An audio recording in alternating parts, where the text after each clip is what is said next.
Good shot, kid. I think you got him. Good shot, kid. I think you got him. Hello there and welcome back to some more Grand Theft Auto San Andreas that will continue on Let's Play, and this is episode 68. In today's episode we are taking a look at Kickstart, or Dirt Ring, depending on which part of the stadium banner you'd like to read. It is the second of the two events available here at the Blackfield Stadium in Las Venturas. Of course, last episode we took a look at Dirt Track.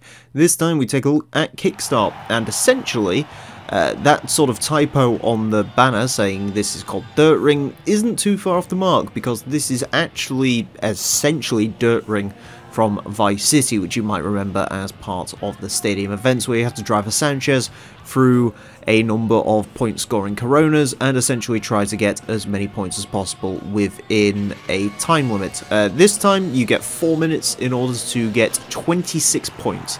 That is the target score for this one.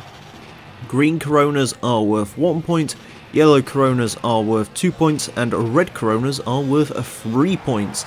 This one, beating the 26 point limit is not particularly difficult. It's actually pretty darn easy, it has to be said, once you find your momentum and figure out sort of your bearings and your way around this.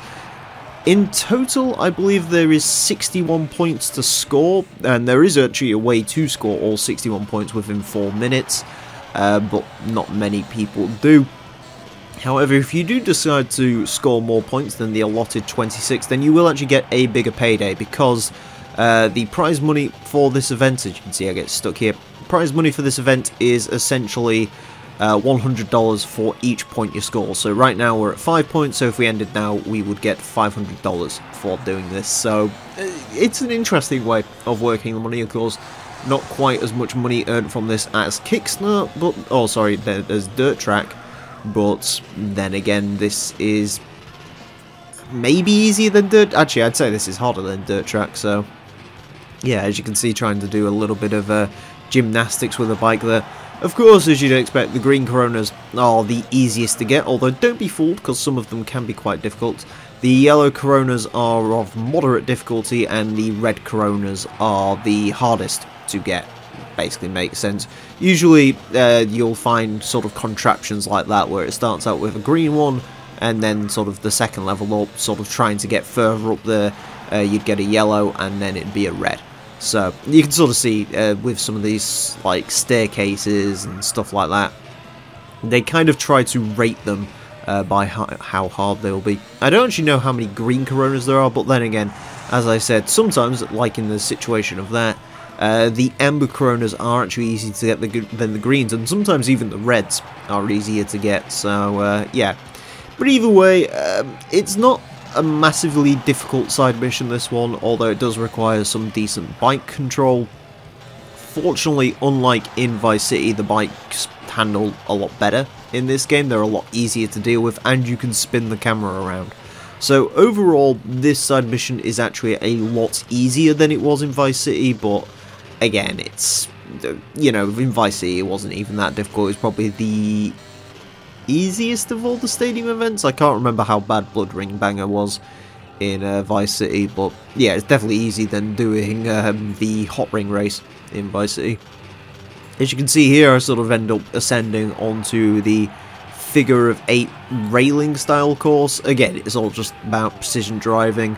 You should be pretty used to riding bikes by now, so none of this should be particularly difficult to you, of course. I didn't get all of them because I can't be arsed, basically. It wasn't really necessary. As you can see, that one you essentially had to jump off, and I decided to get off at that point. I think that was the only Corona on that one.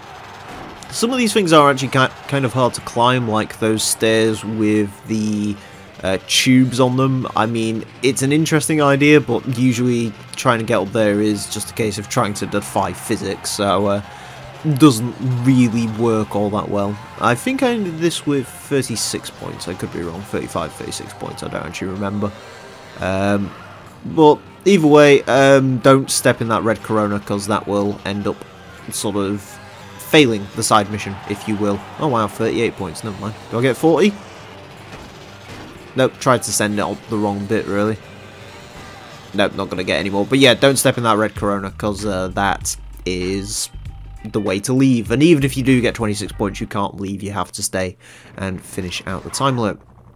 Anyways, your reward for that, as mentioned, you get $100 per Corona, and also you get, although it sort of competes with the BF injection as to which one spawns, the Dune, which is actually a unique vehicle. The only time you'll see this is by getting it here, and it's sort of a Dakar-style truck with very soft suspension and very good off-roading capabilities. It's actually one of my favourite vehicles in the game. I really like the Dune, although it is actually pretty easy to flip. Anyways, that is it for the stadium events here in Las Venturas, and indeed this episode. Thank you all very much for watching. Next time, we're going to go looking for the collectible here in Las Venturas, which is, of course, the horseshoes. So join us for that. Until then, farewell. Speeding all around. The naked 47 got the power in his bound to move any mother that gets in my way. Just another power machine on the freeway. Riding with me, there's my MC homeboy. Knowing the rules ain't part of his program. Finding the right way around this map might be pretty hard, cause he's fucked on crack. Gee, man, that thought.